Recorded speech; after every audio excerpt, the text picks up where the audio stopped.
Hi and lovers.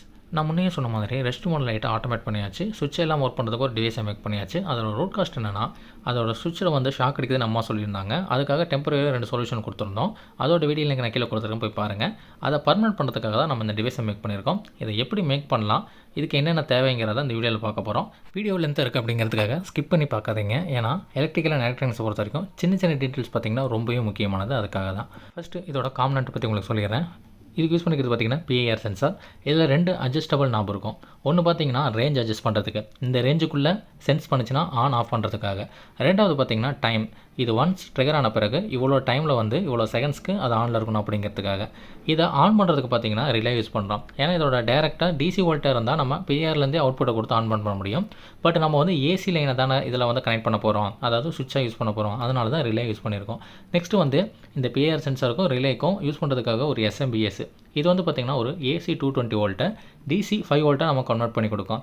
இது வேறு ஒன்றும் கிடையாது, ஒரு 5 வோல்ட்டு சார்ஜிங் மாடல் தான். நம்ம பழைய பட்டப்பின் இருக்குல்ல, அதோட சார்ஜர் தான். அதோட கனெக்ட் எல்லாமே ரிமூவ் பண்ணிட்டு நான் யூஸ் பண்ணியிருக்கேன். நெக்ஸ்ட்டு பார்த்திங்கன்னா இது ரெண்டுக்கு பவர் சப்ளை கொடுக்கறதுக்காக ஜம்பர் கேபிள்ஸ் நான் இந்த மாதிரி ஆல்டர் பண்ணியிருக்கேன். SMBSலேருந்து PIR சென்சருக்கும் ரிலேக்கும் கனெக்ட் பண்ணுறதுக்காக ஜம்பர் கேபிள்ஸை வந்து 2 பின் கனெக்டரோட நான் கனெக்ட் பண்ணியிருக்கேன். அது ஒன்றும் கிடையாது, பாசிட்டிவ் லைனை 2 பாசிட்டிவோடையும் நெகட்டிவ் 2 நெகட்டிவோட கனெக்ட் பண்ணியிருக்கேன். ஃபைனலாக பார்த்திங்கன்னா இந்த திங்ஸ் எல்லாமே வந்து நம்ம போட்டு வைக்கிறதுக்கு இது போல் ஒரு கண்டெய்னர் வேணும். இந்த கண்டெய்னரில் பார்த்திங்கன்னா சில மார்க்கிங் இருக்கான். இந்த மார்க்கிங்கு தகுந்த மாதிரி நம்ம ஹோல்ஸும் சில கட்டிங்கும் பண்ணுற மாதிரி இருக்கும். ஏன்னா அந்த இன்னுக்கு மேலே தான் நம்ம ஹோல்டரை வந்து மவுண்ட் பண்ண போகிறோம். அதுக்கு பக்கத்தில் பார்த்திங்கன்னா PIR சென்சார்ஸ் வந்துடும்.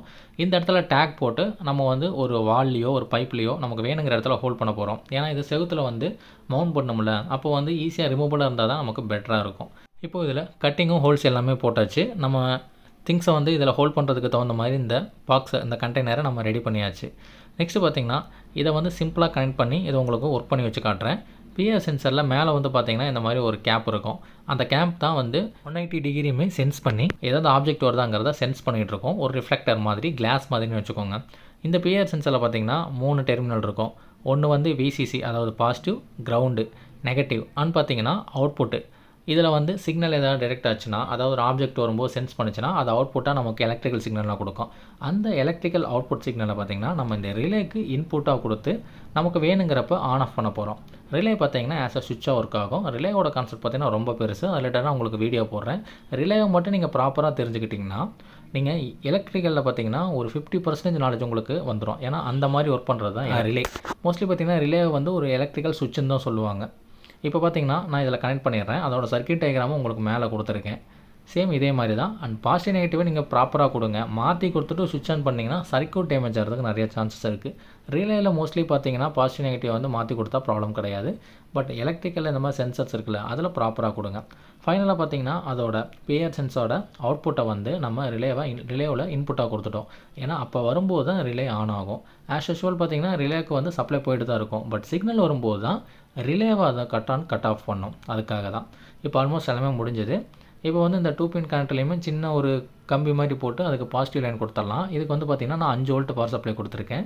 மோஸ்ட்லி PIR சென்சார் வந்து 12 வோல்ட் வரைக்கும் ஒர்க் ஆகும். பட் இந்த ரிலே வந்து நம்ம 5 வோல்ட் ரிலே மாடல் தான் யூஸ் பண்ணியிருக்கோம். அதனால் ஒரு 7 கொடுத்தீங்கன்னா ரிலே சேஃபாக இருக்கும். இல்லைன்னா ரிலே டேமேஜ் ஆகிறதுக்கு நிறைய வாய்ப்பு இருக்குது. இப்போ பார்த்திங்கன்னா பவர் சப்ளை கொடுத்தாச்சா, இப்போ என் கை போனோன்னே பாருங்கள் நம்மளோட தெர்மலை வந்து அதை சென்ஸ் பண்ணி சர்க்யூட்டை ஆன் பண்ணிடுச்சு. மோஸ்ட்லி PIR சென்சார் இப்படி தான் ஒர்க் ஆகும். நெக்ஸ்ட்டு பார்த்திங்கன்னா AC இன்புட் எடுக்கிறதுக்கு நமக்கு இது போல் ஒரு கனெக்டர் வேணும். பல LED பல்ப் இருக்குல்ல, அதோட பாட்டமை கட் பண்ணி அதில் 2 ஒயரை சால்டிங் பண்ணி தான் அதை ரெடி பண்ணியிருக்கேன். ஏன்னா நம்மளோட இந்த டிவைஸ் வைக்க வேண்டிய இடத்துல பார்த்திங்கன்னா சுவிட்ச் போர்டு எதுவுமே இருக்காது. 2 பின் கனெக்டர் நம்ம யூஸ் பண்ண போகிறதில்ல. அந்த இடத்துல இந்த மாதிரி ஹோல்டர் இருந்துச்சுன்னா இந்த மேல் அடாப்டர் அதில் ஃபீமேலில் போட்டு இந்த மாதிரி நம்ம பவர் சப்ளை எடுத்துக்க முடியும். சப்போஸ் அது ஒர்க் ஆகாத கேஸில் பார்த்திங்கன்னா நீங்கள் அதை கழட்டி விட்டு நார்மல் பல்பு போட்டு யூஸ் பண்ணிக்க முடியும். 2 in 1 அதுக்காக தான். நெக்ஸ்ட்டு நம்மளோட காம்பனண்ட் எல்லாமே இந்த கண்டெய்னரில் வந்து சிலிக்கான் க்ளூ ஸ்டிக் போட்டு நம்ம ப்ராப்பராக ஒட்டி ப்ளேஸ் பண்ணிடலாம். ஏன்னா ஆடாமல் இருந்தால் தான் லூஸ் கான்டாக்ட் வராமல் இருக்கும். ப்ராப்பராக நமக்கு சர்க்யூட் ஒர்க் ஆகும். வேணுங்கிற இடத்துல இது போல் நீங்கள் வந்து க்ளூகானை யூஸ் பண்ணி ப்ளேஸ் பண்ணிக்கோங்க. நம்ம காம்பனண்ட் எல்லாமே ப்ராப்பராக ப்ளேஸ் பண்ண பிறகு நம்ம DC பவர் சப்ளை வந்து ஜம்பர் கேபிளோட எல்லாமே கனெக்ட் பண்ணிடலாம். PIR சென்சருக்கும் ரிலேக்கும் SMBSக்கும் ப்ராப்பராக கனெக்ட் பண்ணிக்கலாம்.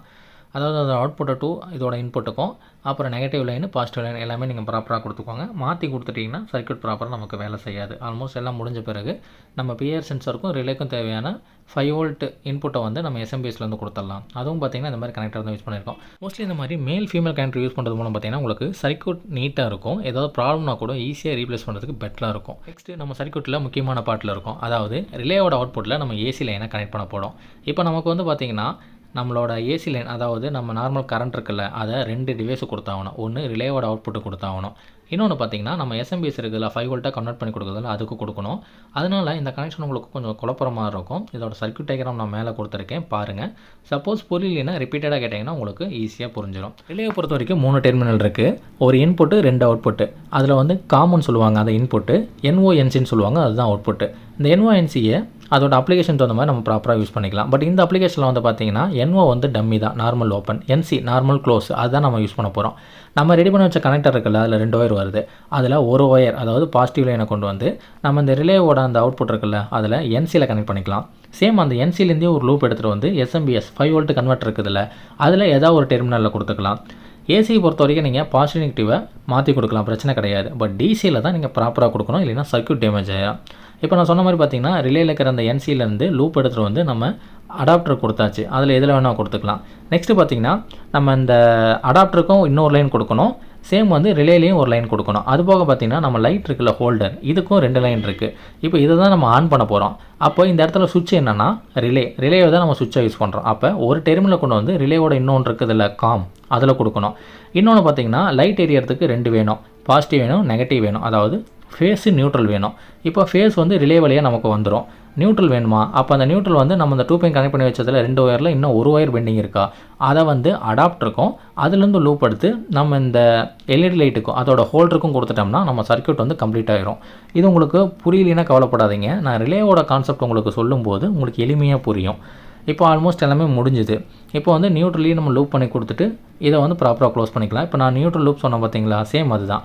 அது என்னென்னா இந்த லைட்டுக்கு போகிறதுக்காக தான் நான் மேலே எடுத்து விட்ருக்கேன். சேம் அதை வந்து நம்ம அந்த 2 பின் அடாப்டர் கொண்டு வந்தோம்ல, அதாவது இந்த பெண்ட் அண்ட் ஹோல்டர்லேருந்து லூப் எடுக்கிறதுக்காக ரெடி பண்ணோம்ல, அந்த அடாப்டர்லேருந்து வர ஒயர் அதோட நியூட்ரல், இது 2யுமே ஜாயின் பண்ணி சேம் நம்ம எஸ்எம்பிஎஸும் கொடுத்துடலாம். இதில் இவ்வளோ இந்த மாதிரி ஒயர் கனெக்ஷன் கொடுக்கறதுக்கு ரீசன் கேட்டிங்கன்னா நம்ம வந்து ஏசி ஆன் பண்ணுறோம். அதாவது கரண்ட் ஏசி கரண்ட்டை 220 வோல்ட்டை இங்கே ஹேண்டில் பண்ணுறதுனால தான் இந்த மாதிரி இருக்குது. அதே நம்ம டிசி ஹேண்டில் பண்ணோம்னா இந்த மாதிரி ப்ராப்ளமே கிடையாது, உங்களுக்கு எளிமையாக புரிஞ்சிடும். அதுவும் இல்லாமல் நம்மளுக்கு இந்த ஏசி சப்ளை வந்து 2 டிவைஸஸ்க்கு வேணும். ஒன்று வந்து ரிலேவையும் கண்ட்ரோல் பண்ணணும், இன்னொன்று வந்து அந்த எஸ்எம்பிஎஸையும் கண்ட்ரோல் பண்ணணும். அதுக்காக தான், அதனால தான் இந்த மாதிரி பிரித்து கொடுத்துருக்கோம். இதோட சர்க்யூட் டயக்ராம் கொடுத்துருக்கேன், அதை பாருங்கள், உங்களுக்கு ரொம்ப புரியும். புரியலன்னா ரிப்பீட்டடாக கேளுங்க. நெக்ஸ்ட்டு பார்த்தீங்கன்னா நம்ம இந்த ஹோல்டரோட அவுட்புட்டுக்கு 2 ஒயர் எடுத்துருக்கோம்ல, அதை வந்து இந்த மாதிரி ஹோல்டரில் கொடுத்து ப்ராப்பராக க்ளோஸ் பண்ணிடலாம். இந்த ஏசி நீங்கள் ஹேண்டில் பண்ணும்போது இந்த ஸ்க்ரூ டைட்டிங் வந்து ப்ராப்பராக வச்சுக்கோங்க. சப்போஸ் எதுனா டவுட் இருந்ததுன்னா டேப் அடிச்சுக்கோங்க. ஏன்னா சப்போஸ் ஷார்ட் ஆச்சுன்னா நமக்கு ட்ரிப் இறங்கிடும். நம்ம வீட்டில் எம்சிபி, இஎல்சிபி, ஆர்சிசிபி அதெல்லாம் எதுவும் இல்லைன்னா ஃபியூஸ் போயிடும். அந்த மாதிரி ப்ராப்ளம் வரதுக்கு நிறைய சான்சஸ் இருக்குது. இப்போ ஃபைனலாக எல்லாம் முடிஞ்ச பிறகு நம்மளோட இந்த ஹோல்டரை வந்து இந்த கண்டெய்னரில் மேலே வச்சு நம்ம இது போல் ஸ்க்ரூ பண்ணி க்ளோஸ் பண்ணிக்கலாம் ப்ராப்பராக ஆடாமல் இருக்கிறதுக்காக. இதில் நார்மல் அந்த பெண்ட் அண்ட் ஹோல்டருக்கு பதிலாக நான் அந்த மாதிரி ஹேங்கிள் ஹோல்டர் யூஸ் பண்ணியிருக்கிறது ரீசன் பார்த்தீங்கன்னா, இது நீங்கள் வால் மவுண்ட் ப்ராப்பராக பண்ணும்போது அந்த ஒய்ட் ஆங்கிள் சாஞ்ச மாதிரி இருக்கிறனால நமக்கு வெளிச்சம் ப்ராப்பராக வரும். அதே ஸ்ட்ரைட்டாக இருக்கிற பெண்ட் அண்ட் ஹோல்டர் யூஸ் பண்ணிங்கன்னா வெளிச்சம் ப்ராப்பராக இருக்காது, அதுக்காக தான். இப்போ ஆல்மோஸ்ட் எல்லாமே முடிஞ்சது. நம்ம டிவைஸ் பார்த்திங்கன்னா நல்லாவே வந்திருக்கு. இப்போ இதை நம்ம ப்ராப்பராக க்ளோஸ் பண்ணியாச்சு. நெக்ஸ்ட் வந்து உங்களுக்கு நான் செக் பண்ணி காட்டுறேன் பாருங்கள். இதை இந்த அடாப்டர்லேயே உங்களுக்கு போட்டு காட்டுறேன். ஏன்னா நம்ம 2 பின் கனெக்டர் யூஸ் பண்ணல, இந்த மாதிரி அடாப்டர் யூஸ் பண்ணனால எல்இடிக்கு யூஸ் பண்ணுற ஹோல்டர் தான் நம்ம யூஸ் பண்ணி ஆகணும். இப்போ நம்ம சர்க்யூட் அதில் கனெக்ட் பண்ணியாச்சு. இந்த பிஎஸ் சென்சாரை பொறுத்த வரைக்கும் ஃபன்ஸ் நம்ம சுவிட்சை மார்னிங் ஆன் பண்ணிட்டீங்கன்னா நீங்கள் நைட் ஆஃப் பண்ணுற மாதிரி வச்சுக்கோங்க. இப்போ நான் சுவிட்ச் ஆன் பண்ணோடனே ஆன் ஆச்சு பார்த்தீங்களா. இது எப்போ ஆஃப் ஆகும்னா இதில் நான் டைம் வந்து 2 நிமிஷம் செட் பண்ணியிருக்கேன். அதாவது 1 நிமிஷம் 50 செகண்ட்ஸில் ஆட்டோமேட்டிக்காக ஆஃப் ஆகிரும். இப்போ ரியல் டைமில் செக் பண்ணலாம். இப்போ நான் உள்ளே வந்தோன்னே பார்த்தீங்கன்னா என்ன சென்ஸ் பண்ணிடுச்சா. இதோட ரேஞ்ச் வந்து 1 மீட்டர் வச்சுருக்கேன். டைம் வந்து 1 நிமிஷம் 50 செகண்ட்ஸ் வச்சுருக்கேன். அதாவது அதில் ஒரு பொட்டன்ஷியல் மீட்டர் இருக்குது, அதை நீங்கள் எந்தளவு அட்ஜஸ்ட் பண்ணுறீங்களோ அது தகுந்த மாதிரி ஆட்டோமேட்டிக்காக அதுவே எடுத்துக்கும். 2 நிமிஷம் கழிச்சு இது ஆஃப் ஆயிரும். நான் இது உங்களுக்கு ரியல் டைம்லேயே செக் பண்ணி காட்டுறேன் பாருங்கள். ஒன்ஸ் இது ஆன் ஆன பிறகு நான் வெளியில் வந்துட்டேன், கேமரா ஆன் பண்ணி வச்சுட்டு. அதுக்காக செட் பண்ண டைம்லேருந்து இது ஆஃப் ஆயிருமான்னு கேட்டிங்கன்னா அப்படி கிடையாது. இது ஒன்ஸ் ஆப்ஜெக்டை சென்ஸ் பண்ண பிறகு கண்டினியூவாக அந்த ஆப்ஜெக்டை மூவ்மெண்ட்டும் தெர்மல் டிடெக்ஷன் வந்துச்சுன்னா இது கண்டினியூ ஆனில் இருக்கும். எப்போ ஆப்ஜெக்ட்டில் மூவ்மெண்ட் இல்லையோ அப்போ பார்த்தீங்கன்னா செட் பண்ண டைம்லேருந்து அந்த டைம் முடிஞ்சோன்னே அது ஆட்டோமேட்டிக்காக ஆஃப் ஆயிரும். இப்போ பார்த்தீங்கன்னா நமக்கு லைட் ஆஃப் ஆயிருச்சு. அதாவது 1 நிமிஷம் 40 செகண்ட் எடுத்திருக்கு. இப்போ இதை நம்ம வந்து பைப்பில் வந்து வால் மவுண்ட் பண்ணியாச்சு. செவுத்துல நம்ம அடிக்கல. ஏன்னா எனக்கு மேலே டேங்குங்கிறனால மோஸ்ட்லி நான் ஹோல்ஸ் எல்லாமே அவாய்ட் பண்ணிட்டேன். ஆல்மோஸ்ட் எல்லாமே முடிஞ்சது. இப்போ நம்ம மார்னிங் நீங்கள் ஸ்விட்ச் ஆன் பண்ணிட்டீங்கன்னா போதும். பெரியவங்க, குழந்தைங்க இருக்கிற இடத்துல இது ரொம்ப ஹெல்ப்ஃபுல்லாக இருக்கும். இயற்கையில் தொட வேண்டிய அவசியமே கிடையாது. ஹோம் ஆட்டோமேஷன் பண்ணணும். அதை சிம்பிளாக பண்ணோம்னா இந்த சென்சார் வந்து உங்களுக்கு ரொம்பவே பெட்டராக இருக்கும். அண்ட் என் வீட்டில் கிச்சனில் பார்த்தீங்கன்னா 2 இயர்ஸ் பக்கம் இதாக ஒர்க் ஆகிட்டு இருக்கு. எந்த ஒரு விஷயம் கிடையாது. அண்ட் வீடியோ நல்லா மறக்காமல் லைக் பண்ணுங்கள். சேனலில் சப்ஸ்கிரைப் பண்ணிக்கோங்க.